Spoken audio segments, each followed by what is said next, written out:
سورہ بقرہ سورت نمبر 2۔ شروع کرتا ہوں اللہ کے نام سے جو بڑا مہربان نہایت رحم والا ہے۔ بسم اللہ الرحمن الرحیم، اللہ کے نام سے جو رحمان اور رحیم ہے۔ البقرہ نام اور وجہ تسمیہ۔ اس سورہ کا نام بقرہ اس لیے ہے کہ اس میں ایک جگہ گائے کا ذکر آیا ہے۔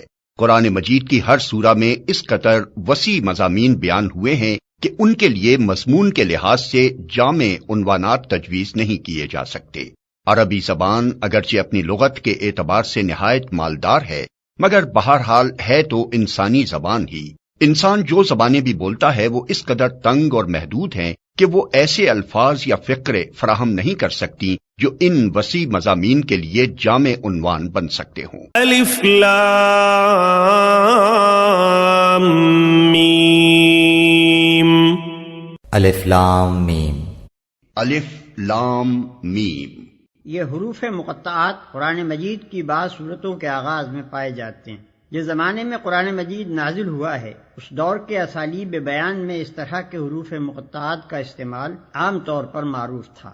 خطیب اور شعراء دونوں اس اسلوب سے کام لیتے تھے، چنانچہ اب بھی کلام جاہلیت کے جو نمونے محفوظ ہیں ان میں اس کی مثالیں ہمیں ملتی ہیں۔ اس استعمال عام کی وجہ سے یہ مقطعات کوئی چیزتا نہ تھے جس کو بولنے والے کے سوا کوئی نہ سمجھتا ہو، بلکہ سامعین بالعموم جانتے تھے کہ ان سے مراد کیا ہے۔ یہی وجہ ہے کہ قرآن کے خلاف نبی صلی اللہ علیہ وسلم کے ہم عصر مخالفین میں سے کسی نے بھی یہ اعتراض کبھی نہیں کیا کہ یہ بے معنی حروف کیسے ہیں جو تم بعض صورتوں کی ابتدا میں بولتے ہو، اور یہی وجہ ہے کہ صحابہ کرام رضوان اللہ تعالی علیہم اجمعین سے بھی ایسی کوئی روایت منقول نہیں ہے کہ انہوں نے نبی صلی اللہ علیہ وسلم سے ان کے معنی پوچھے ہوں۔ بعد میں یہ اسلوب عربی زبان میں متروک ہوتا چلا گیا اور اس بنا پر مفسرین کے لیے ان کے معنی متعین کرنا مشکل ہو گیا، لیکن یہ ظاہر ہے کہ نہ تو ان حروف کا مفہوم سمجھنے پر قرآن سے ہدایت حاصل کرنے کا انحصار ہے، اور نہ یہی بات ہے کہ اگر کوئی شخص ان کے معنی نہ جانے گا تو اس کے راہ راست پانے میں کوئی نقص رہ جائے گا۔ لہذا ایک عام ناظر کے لیے کچھ ضروری نہیں ہے کہ وہ ان کی تحقیق میں سرگرداں ہو۔ ذالک الکتاب لا ریب فیہ ھدی للمتقین۔ اس کتاب کے اللہ کی کتاب ہونے میں کوئی شک نہیں، پرہیزگاروں کو راہ دکھانے والی ہے۔ اس کا ایک سیدھا سادہ مطلب تو یہ ہے کہ بے شک یہ اللہ کی کتاب ہے، مگر ایک مطلب یہ بھی ہو سکتا ہے کہ یہ ایسی کتاب ہے جس میں شک کی کوئی بات نہیں ہے۔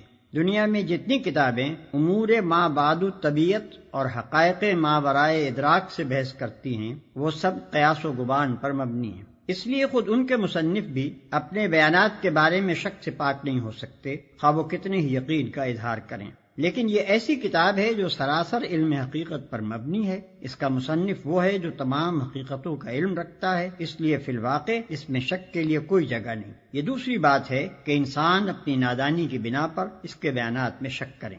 الذین یؤمنون بالغیب ویقیمون الصلاة ومما رزقناہم ینفقون۔ جو لوگ غیب پر ایمان لاتے ہیں اور نماز کو قائم رکھتے ہیں اور ہمارے دیے ہوئے مال میں سے خرچ کرتے ہیں۔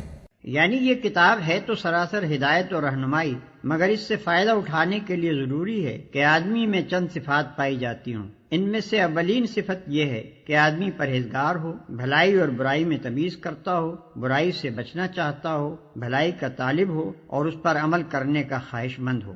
رہے وہ لوگ جو دنیا میں جانوروں کی طرح جیتے ہوں، جنہیں کبھی یہ فکر لاحق نہ ہوتی ہو کہ جو کچھ وہ کر رہے ہیں وہ صحیح بھی ہے یا نہیں، بس جدھر دنیا چل رہی ہو یا جدھر خواہش نفس دھکیل دے یا جدھر قدم اٹھ جائیں اسی طرف چل پڑتے ہوں، تو ایسے لوگوں کے لیے قرآن میں کوئی رہنمائی نہیں ہے۔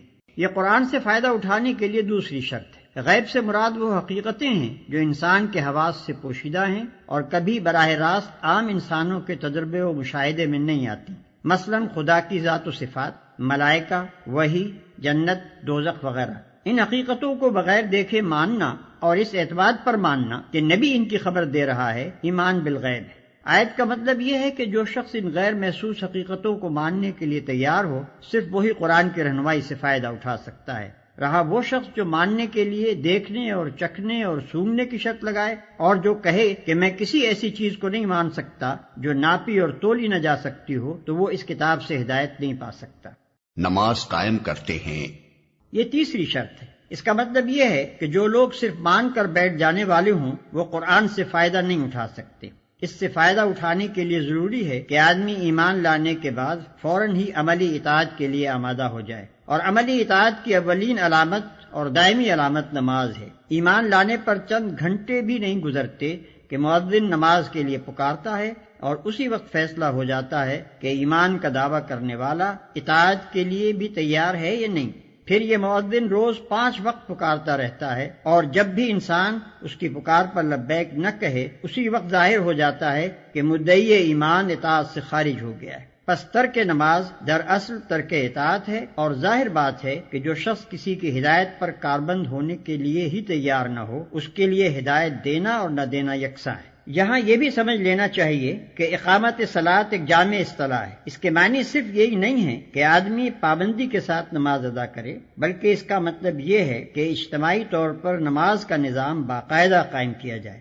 اگر کسی بستی میں ایک شخص انفرادی طور پر نماز کا پابند ہو، لیکن جماعت کے ساتھ اس فرض کے ادا کرنے کا نظم نہ ہو، تو یہ نہیں کہا جا سکتا کہ وہاں نماز قائم کی جا رہی ہے۔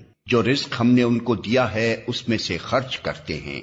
یہ قرآن کی رہنمائی سے فائدہ اٹھانے کے لیے چوتھی شرط ہے کہ آدمی تنگ دل نہ ہو، زر پرست نہ ہو، اس کے مال میں خدا اور بندوں کے جو حقوق مقرر کیے جائیں انہیں ادا کرنے کے لیے تیار ہو، جس چیز پر ایمان لایا ہے اس کی خاطر مال قربانی کرنے میں بھی دریغ نہ کرے۔ والذين يؤمنون بما أنزل إليك وما أنزل من قبلك وبالآخرة هم يوقنون، اور جو لوگ ایمان لاتے ہیں اس پر جو آپ کی طرف اتارا گیا اور جو آپ سے پہلے اتارا گیا، اور وہ آخرت پر بھی یقین رکھتے ہیں۔ جو کتاب تم پر نازل کی گئی ہے یعنی قرآن، اور جو کتابیں تم سے پہلے نازل کی گئی تھیں ان سب پر ایمان لاتے ہیں۔ یہ 5ویں شرط ہے کہ آدمی ان تمام کتابوں کو برحق تسلیم کرے جو وحی کے ذریعے سے خدا نے محمد صلی اللہ علیہ وسلم اور ان سے پہلے کے انبیاء پر مختلف زمانوں اور ملکوں میں نازل کی۔